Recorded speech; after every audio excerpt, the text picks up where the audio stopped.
Hello and welcome to Midweek Matters. What a friend of mine said the other day started me thinking.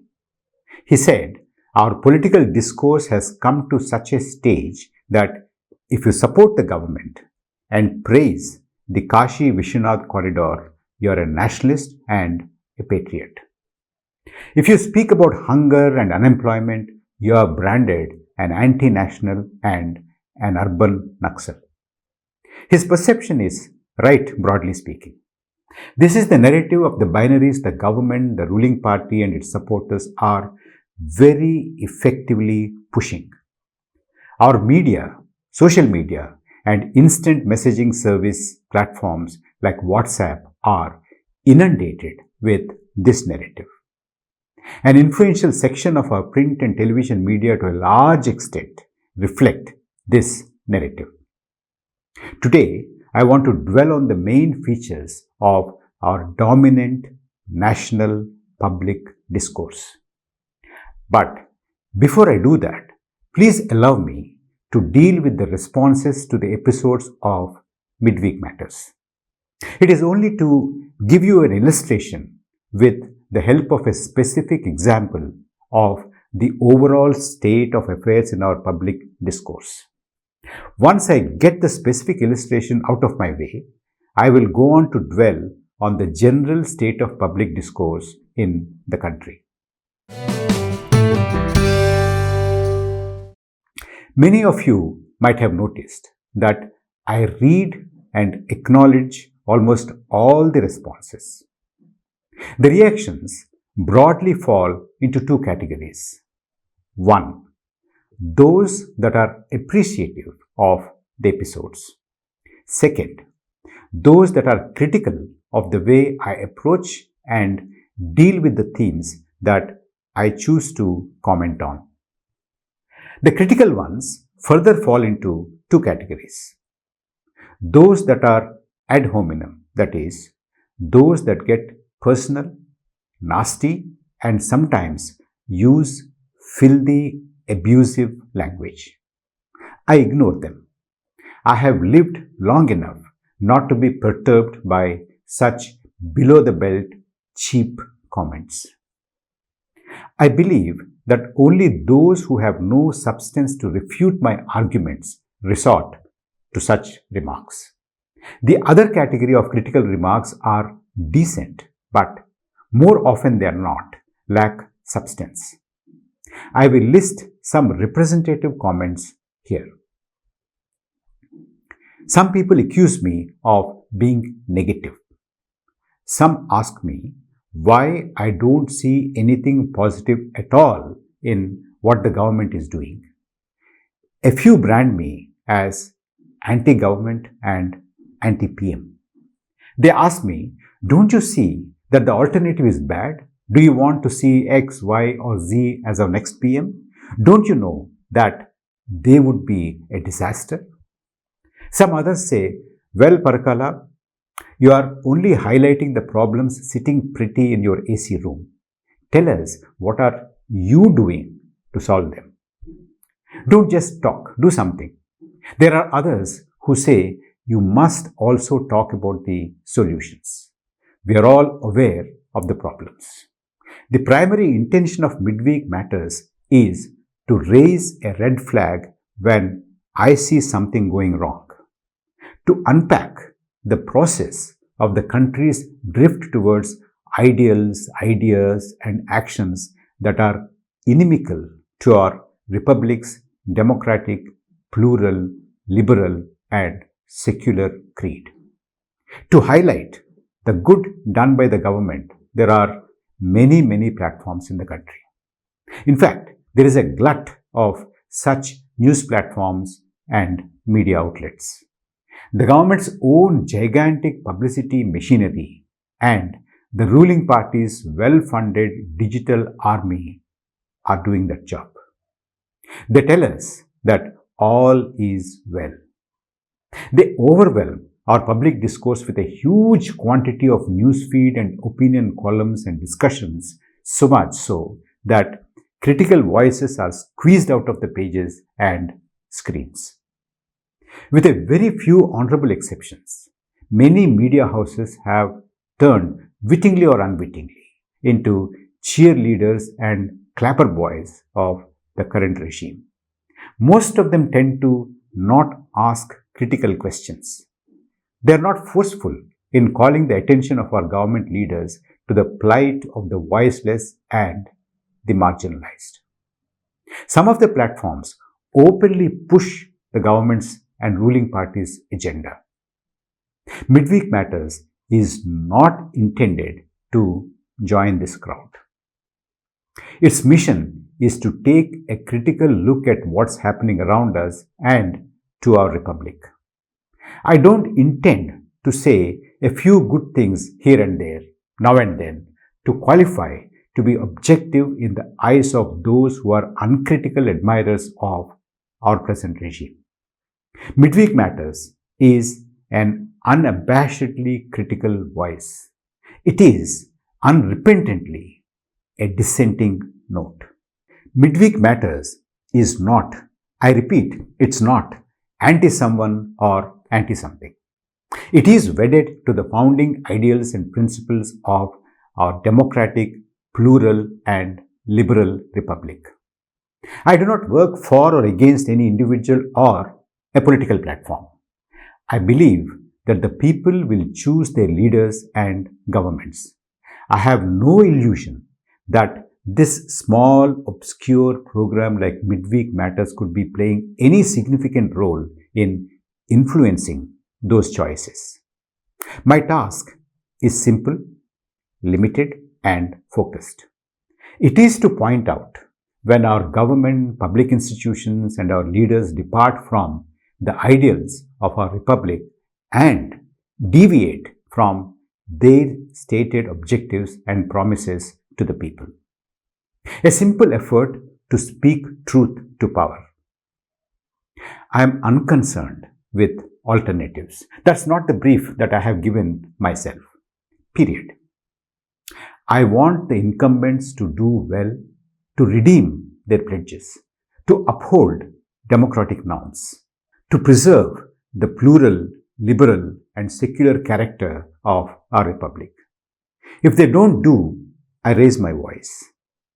I point it out, irrespective of the outcome or impact of my effort, as a simple act of citizenship.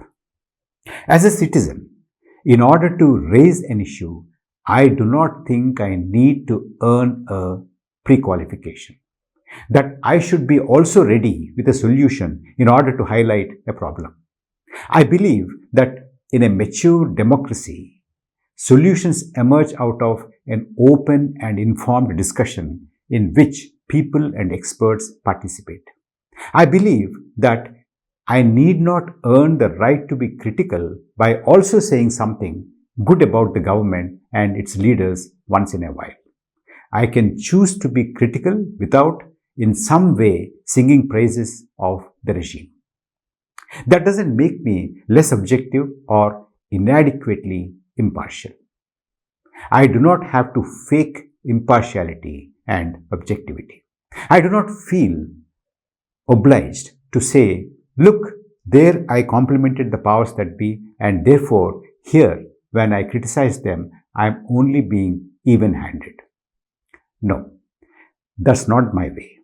I exercise my full-blown, unhindered, untrammeled, democratic right to speak my mind to the powers that be. In a civilized way, be faithful to facts and give them a fair crack of the whip. Toxic comments and concerted trolling do not discourage me. They do not gaslight me. Let me now turn to the overall state of our public discourse. Pro-government, pro-ruling dispensation narratives seem to have acquired the ability to effectively gaslight people. Look at these examples. With the publicity blitzkrieg on 2 crore COVID vaccine jabs on PM's birthday and then 100 crore jabs later, today one is pushed to disbelieve the hardships that people faced due to government's vaccine mess. By the continuous pushing of the rise in digital money transactions narrative onto the news cycle, one might tend to forget the weeks and months of deprivation and gigantic economic collapse one has experienced due to mindless demonetization. By playing down the news and comment on Jammu and Kashmir, the government expects people to forget about the long periods of incarceration of the state's political leadership, internet shutdowns, and the attendant anger of people post abolition of Article 370. The long and tortuous trek back home by thousands of hapless migrant labor due to government's indifference has almost disappeared from the national consciousness. The PM remembered to bring back the horrors of partition almost 75 years after the events onto the national agenda, but wants the nation to forget the suffering of our migrant labor under his watch.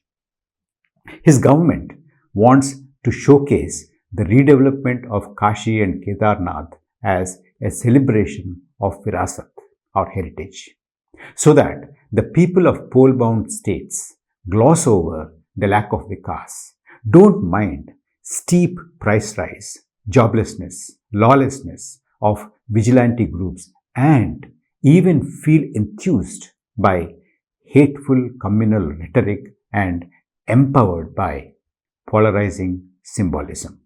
This gaslighting numbs.